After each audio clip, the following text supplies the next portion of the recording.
In this setup session, I am going to, through Nodal Motion, have a chain of objects do sort of a swing motion like a fish or a serpent.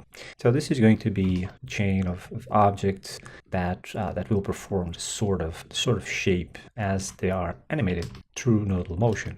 To edit the nodal motions that each chain link will have, it's going to be much easier for me to do the changes in one nodal motion and then basically duplicate or clone that one object and rebuild my chain. In order to do that, I'm going to use a plugin, a Python script done by Oliver Hodds, which is in the plugins folder of this scene project folder. And in this case, I have it set to Alt-P. So for example, when I come here and I clone, let's say this 8 times, and I select these objects, and I press Alt-P, they become a chain. So they are no longer just a flat list of objects, but they are organized as a chain. Now let's look into the nodal motion of this one. And so here I have 3 extended item infos. The first one is calling the chain parent, which is this object here. And what I'm interested in this item info is the total child. So this will give me the amount of objects that are under this object. So in this case, I have 9. The second item info is using the extended spot info. These are by TrueArt. And basically this will be just like the self. The thing is, I'm not getting, position, rotation, etc. out of it. What I'm getting is the clone index. And so what is the clone index? It is this value after the clone name. So 1, 2, 3, 4, etc.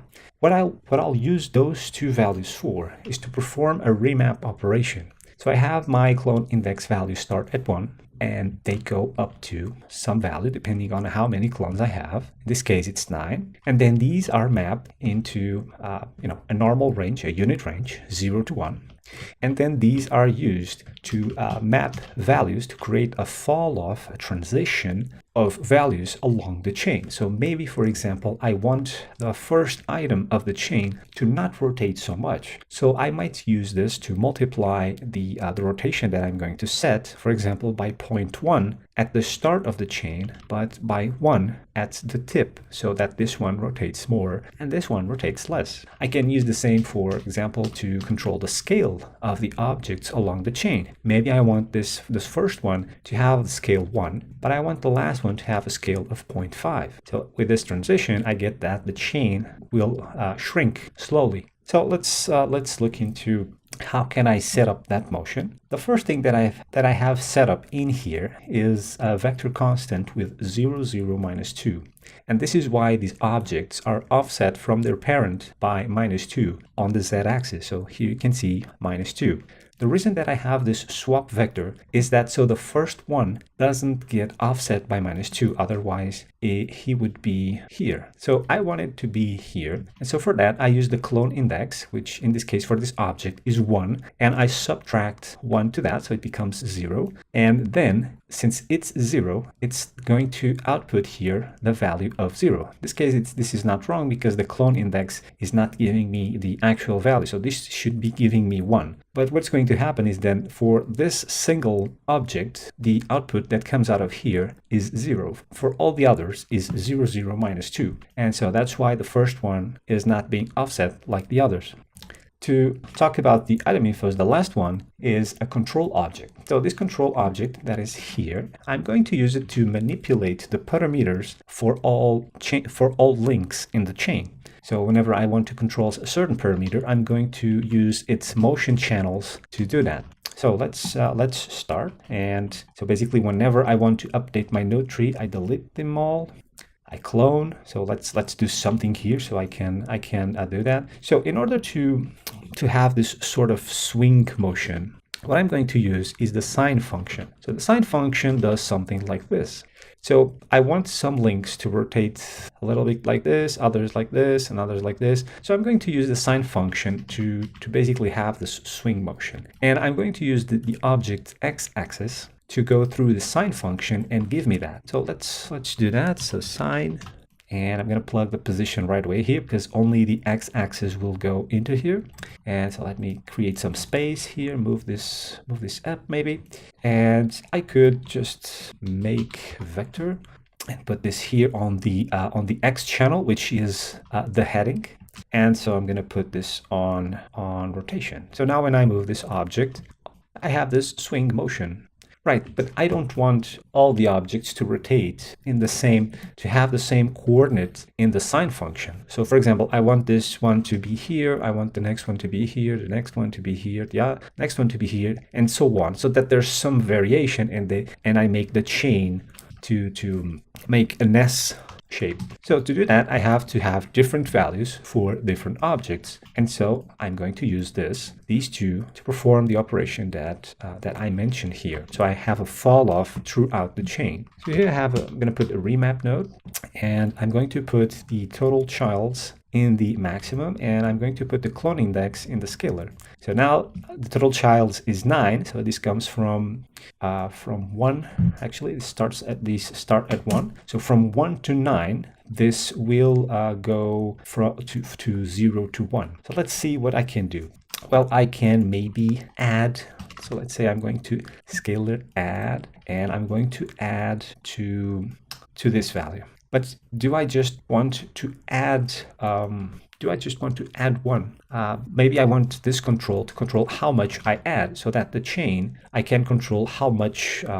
If the distance between the points is just like this, or maybe it goes this, like this, and this. It can't be. There can be more variation. So maybe I want to have a control that allows me to do that. So I'm going to use the object, the control object, and I'm going to split vector.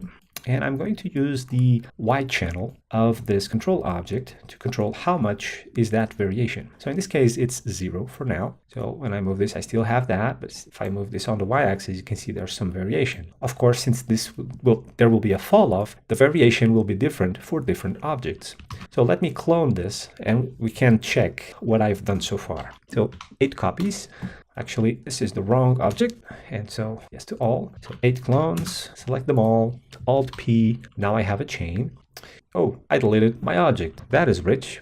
Okay, copy, come here, call it, let's say control. That was unfortunate. Control. Okay, I don't think this is going to work now because I deleted and so it became the node here. Yeah, it became bad. So I'm going to put this in control, delete all. Sorry about that. And I'm going to clone 8 times and Alt-P, make a chain, right? And so now when I move this, you can see that we have this. So this is not very interesting, right? Because it does not do that.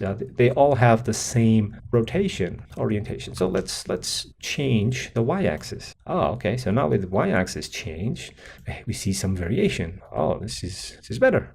Great, this looks more interesting. Now, maybe I don't want the whole chain to have the same amount of rotation. Let's say that I want this part to be a bit more rigid and the tip to be a bit more fluid, to rotate more. So let me reset this, and let me come here to the first one, Nodal Motion. I'm going to have another remap operation with the same values for the in maximum and the scalar.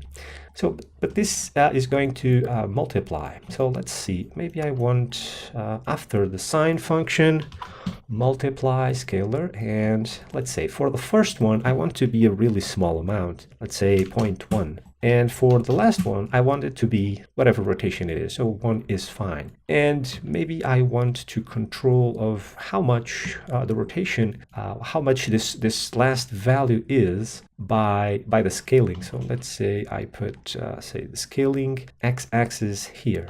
And so when I put this here and I multiply, now I have a fall-off multiplier. So this one is going to rotate 0.1, and then this one is going to rotate 1. And there's a fall-off between them, and I can control how much the last one will rotate and what's the transition. So let me delete this.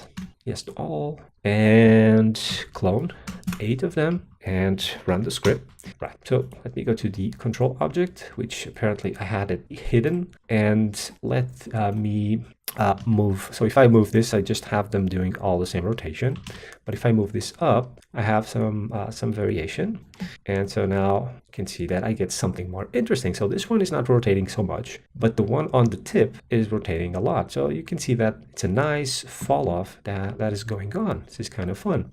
Maybe I want that, the last one doesn't rotate so much. So I can, for example, come here and change the scale on the X channel and have the swing not be so, so vivid, a bit more restricted, or I can make it, crazier. I can make this like so, like a whip.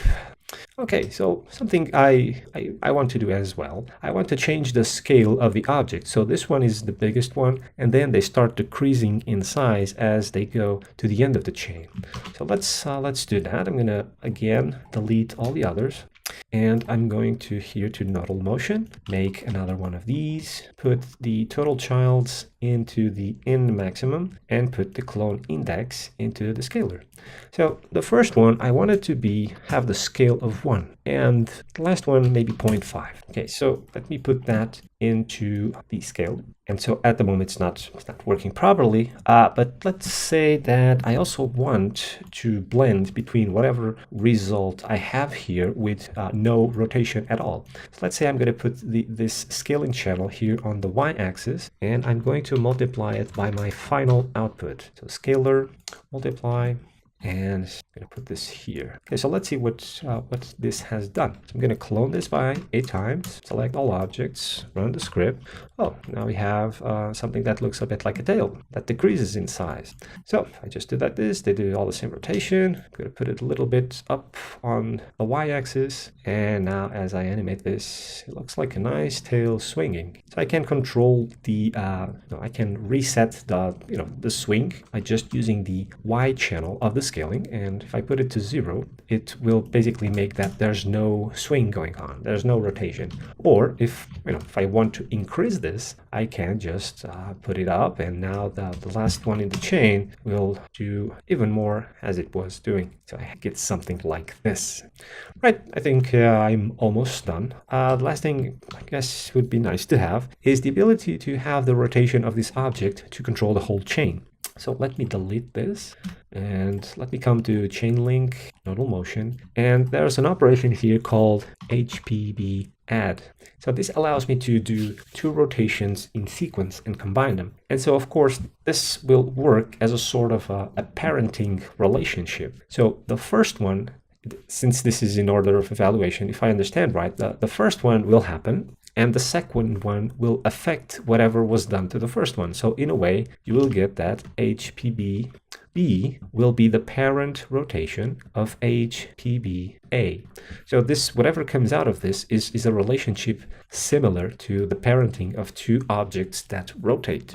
So let me put the rotation of, where is it? The control. Yeah, control. What happened to my control?